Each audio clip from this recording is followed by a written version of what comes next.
Aries, hi! Welcome to Mr. Queen PH at ito ang inyong 2024 prediction. So we will see what are the energies coming to you ngayong 2024. This is a general reading. Just take what resonates. Watch your Sun, Moon, Rising, Venus for other messages. And thank you sa lahat ng mga sumusuporta dito sa ating channel. Just a reminder, gamitin nyo lamang ang reading na ito bilang gabay. And pa-follow, like na rin ang ating Facebook at TikTok. Lahat po yan, Mr. Queen PH.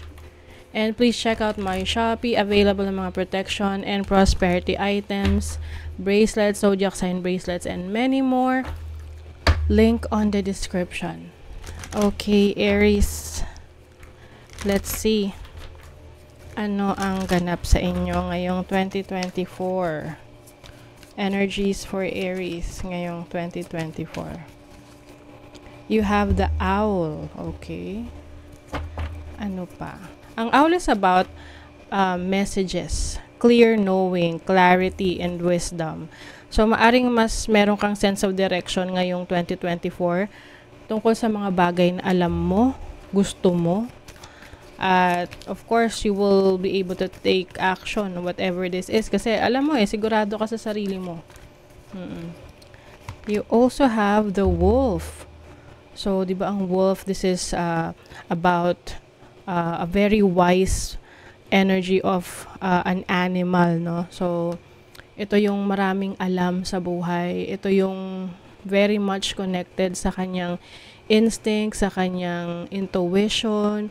So, some of you may undergo a very deep spiritual awakening ngayong 2024. And this is finding your purpose. You know what your purpose is ngayong 2024. And you also have the elephant. So the elephant is about being majestic, being regal. So I also see you na becoming your own king or queen sa buhay mo, no? So you're going to reign. Kasi ang energy ng elephant is about royalty, no? Being majestic. So I think may mga leadership role ka na gagampanan ngayong 2024. Maaring sa career mo yan, sa business mo, or even sa relationships, sa family. So let's see what else pa for 2024.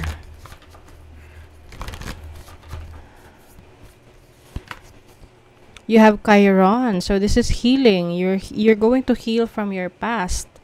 Maaring physical healing to kung nagkaroon kayo ng mga karamdaman ng mga nakaraan. And then ngayong 2024, you will also focus on moving past any hurdles. This is also about healing from emotional pain, heartaches, ganyan. You also have retrograde review. So this is about your past, no? Maaring meron kang i-reassess about your past, yung mga nangyari sa'yo ng 2023 and even the past years. And you will realize, no, kung ano doon yung you are still holding on to, na pinangahawakan mo pa rin kahit alam mong wala na, or hindi ka makamove on, makamove forward dahil you are still clinging into that. So I think you are healing from that, anything that has made you feel pain in your past. And then, oh my God, tapos may rebirth. This is a brand new you.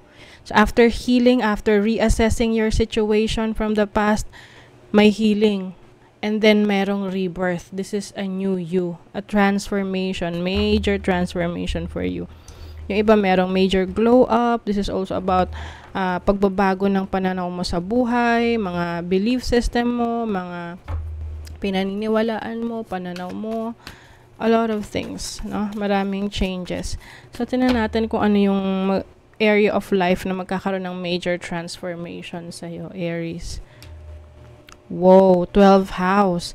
This is your spirituality. This is your mental health. This is your yourself, no? A deeper side of yourself. So, medyo spiritual yung transformation for you, Aries. So, let's see. Month by month naman to. Okay? So, January 2024 energies for Aries. Six of Swords. Maaring may bagong direction kang tatahakin. You are moving on. You are exploring new opportunities. Yung iba may paglipat ng bahay, paglipat ng trabaho. Okay? So, pagdating naman ng February, what's up? You have the Four of Wands. Mas maganda yung February sa inyo kasi mas may stability rito. You will also, parang titigil ka sa isang place na halimbawa doon ka na lumipat ka tapos medyo magtatagal ka sa place na yon. And you will also discover your creative side. Marami kang mga gagawin for your creative pursuits. Some of you naman pwedeng settling down, pag-aasawa. And then pagdating ng March, you have the Devil. So this is your desire. I think pagdating ng March, marirealize mo na kung ano talaga yung gusto mo sa buhay. Ano yung gusto mong i-pursue. And you will obsess on something para mangyari siya. Di ba minsan, no, kapag meron tayong gustong bagay na ma-achieve, marating, may goals tayo, and gusto natin makuha yun in a very short period of time, we obsess on that until makuha natin. So that's your energy that I'm seeing here. And then, pagdating ng April, you have the Five of Pentacles. So, maaring magkaroon ng challenge sa'yo pagdating sa finances, pagdating ng April.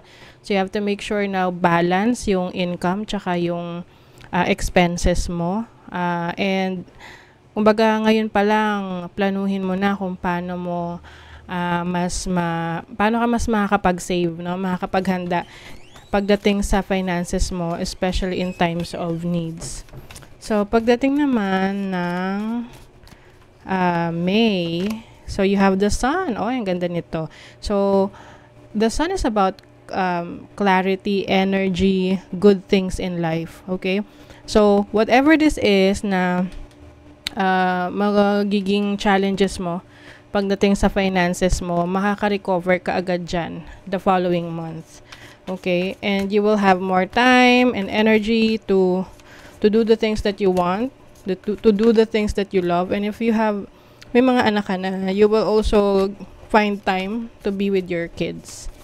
So, pagdating naman ng June, you have the Emperor. So, this is your energy, law and order. So, pagdating ng June, feeling mo, you are in control. No? Everything is well and good.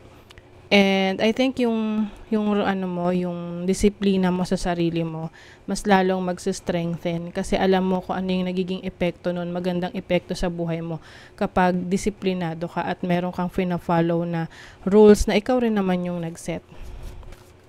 And some of you may also enter a very strong business, or leadership role. Meron kayong i-assume na leadership role by June. So, July. Let's see July. Sa July naman. You have the Ace of Pentacles. So, new beginnings, new properties. Pwedeng meron kang investment pagdating ng July. You will start a new project sa trabaho mo. Pwede ring meron kang bagong pag-iipunan. This can also mean a new path pagdating sa trabaho mo.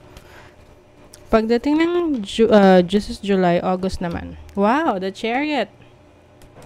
Ang ganda nito. So, for some of you na ang isa sa goal ninyo sa 2024 ay magkaroon kayo ng sarili nyong sasakyan. Yes, malaki yung pag-asa niyan. Pagkakataon na ma-achieve nyo yan, lalo na kung very much focus kayo sa mga goals ninyo. So, by August, you may get your own car. And this is also about success and progress sa mga nasimulan mo. So, makakita ka na ng resulta sa mga nasimulan mo na pinagtrabahuhan mo, ineffortan mo ng mga nakaraang buwan pagdating ng August 2024. So, pagdating naman ng September,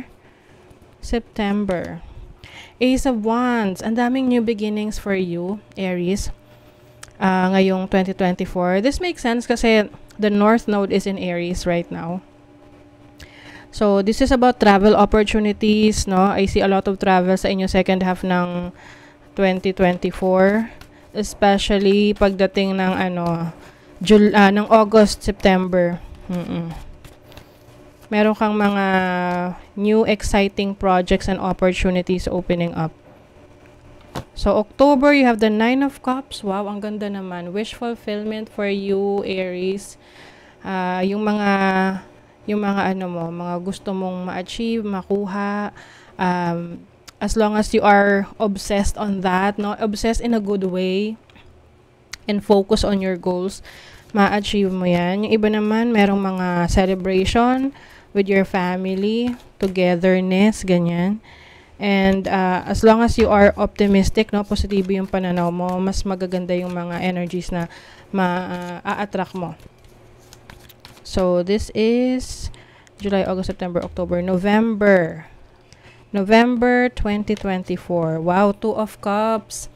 O, dun sa mga single dyan, no?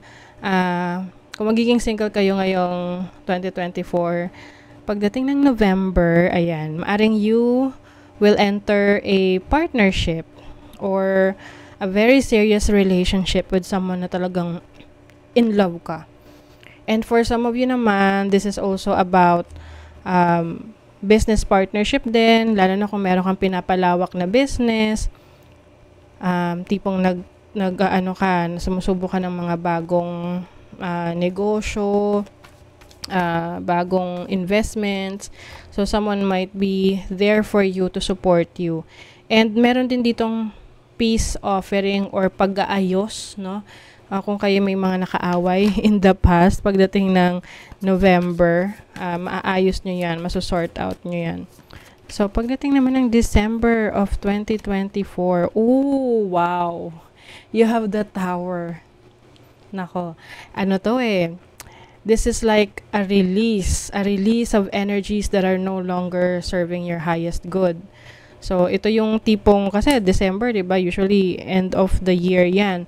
So, ito yung mga times na marami kang awakening, marami kang realizations na, okay, itong mga bagay na to na hindi na nagsiserve para sa akin, situation, person, connection, I'm going to release that para ipaghandaan mo naman yung susunod na taon for 2025.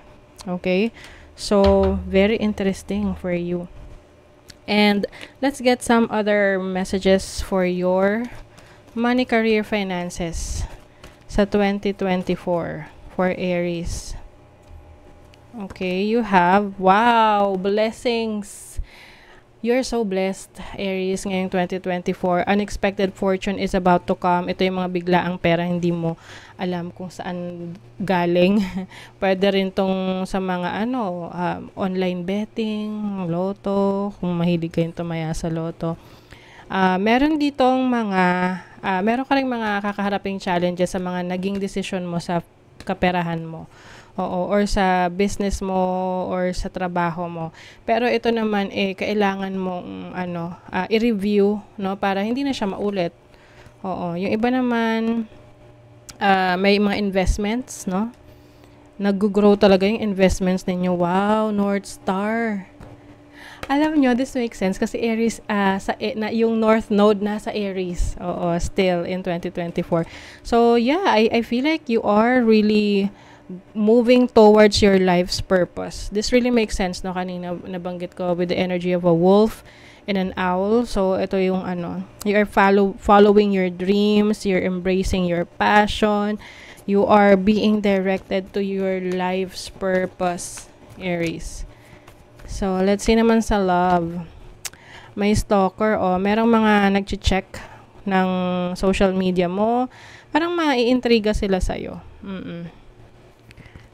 Nako, o baaring ikaw ito. Ikaw tong merong isustalk, aalamin, iimbestagahan because of some secrets, mga bagay na tinatago sa'yo. This can be with someone na romantically connected ka. Pwede rin sa friends. Ooh, this is about red flags. So, yung iba sa inyo, if you are going to connect with someone, no, itong connection naman na to, pwedeng romantic, pwedeng sa friendship, pwedeng sa family, or business partnership. Kapag nakakaramdam ka na parang something is off, or parang may red flag, so you have to dig deeper, no? Alamin mo saan nanggagaling yun. Be aware, be more aware of the authenticity ng relationships or connections mo ngayong 2024. Ayan. So, that is your reading, Aries. Kung nagustuhan nyo ito, naka-resonate kayo, mag-comment kayo dyan. Like, share, subscribe para lagi kayong updated sa ating mga readings. Thank you so much, Aries. See you again.